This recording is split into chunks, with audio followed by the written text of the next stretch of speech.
Welcome, sir. It's a pleasure. The pleasure's all mine. Your agenda. That won't be necessary. I am the agenda. Tell them I've arrived. And then tell them I've arrived. And your name is? Hayek? F.A. Hayek. With an H.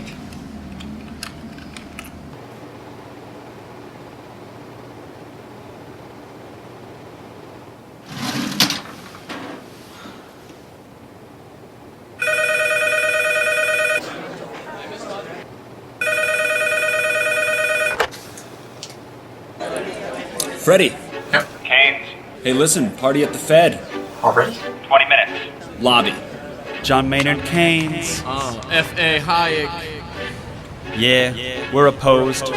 We oppose each other philosophically. In the same studio. We've been going back and forth for a century. I want to steer markets. I want them set free. There's a boom and bust cycle and good reason to fear it. Blame low interest rates. No, it's the animal spirits. John Maynard Keynes wrote the book on modern macro. The man you need when the economy's off track. Depression, recession, now your question's in session. Have a seat and I'll school you in one simple lesson. Boom, 1929, the big crash. We didn't bounce back, economy's in the trash. Persistent unemployment, the result of sticky wages. Waiting for recovery? That's outrageous. I had a real plan, any fool can understand. The advice real simple, boost aggregate demand. C-I-G, altogether gets to Y. Keep that total growing, watch the economy fly. We've been going back and forth for a century. I want to steer markets. I want them set free. There's a boom and bust cycle and good reason to fear it. Blame low interest rates. No, it's the animal spirit. You see, it's all about spending. Hear the register cha-ching.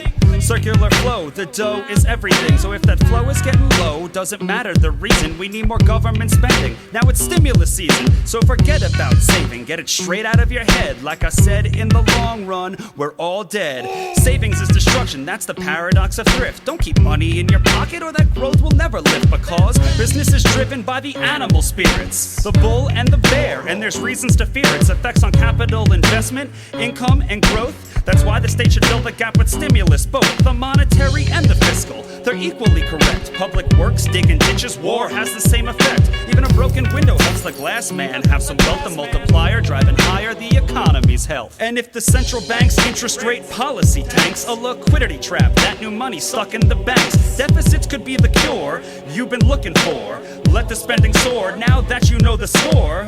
My general theories made quite an impression. Revolution. I transformed the econ profession. You know me, modesty, still I'm taking a bow. So say it loud and say it proud, we're all Keynesians now. We've been going back and forth for a century. I want to steer markets. I want them set free. There's a boom and bust cycle and good reason to fear it. I've made my case, Freddie H. Listen up, can you hear it? I'll begin in broad strokes, just like my friend Keynes. His theory conceals the mechanics to change. That simple equation, too much aggregation, ignores human action and motivation. Yet it continues as a justification for bailouts, payoffs by polls with machinations. You provide them with cover to sell us a free lunch. Then all that we're left with is debt and a bunch. If you're living high on that cheap credit hog, don't look for a cure from the hair of the dog.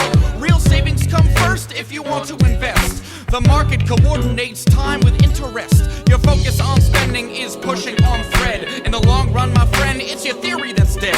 So sorry there, buddy, if that sounds like invective. Prepare to get schooled in my Austrian perspective. We've been going back and forth for a century. I want to steer markets. I want them set free. There's a boom and bust cycle and good reason to fear it. Blame low interest rates. No, it's the animal spirit.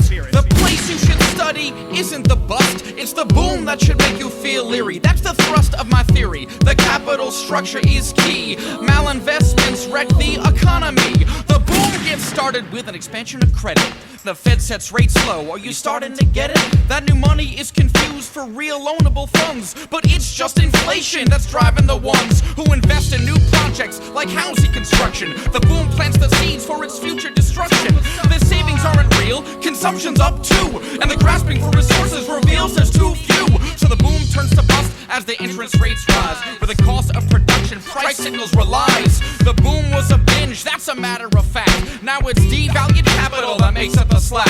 Whether it's the late 20s or 2005, booming bad investments seems like they'd thrive. You must save to invest Just don't use the printing press, or a bus will surely follow, an economy depressed. Your so-called stimulus will make things worse. Just more of the same, more incentives perverse. And that credit crunch ain't a liquidity trap, just a broke banking system. I'm done, that's a wrap. We've been going back and forth for a century. I want to steer markets. I want them set free. There's a boom and bust cycle and good reason to fear it. Blame low interest rates. No, it's the animal spirit.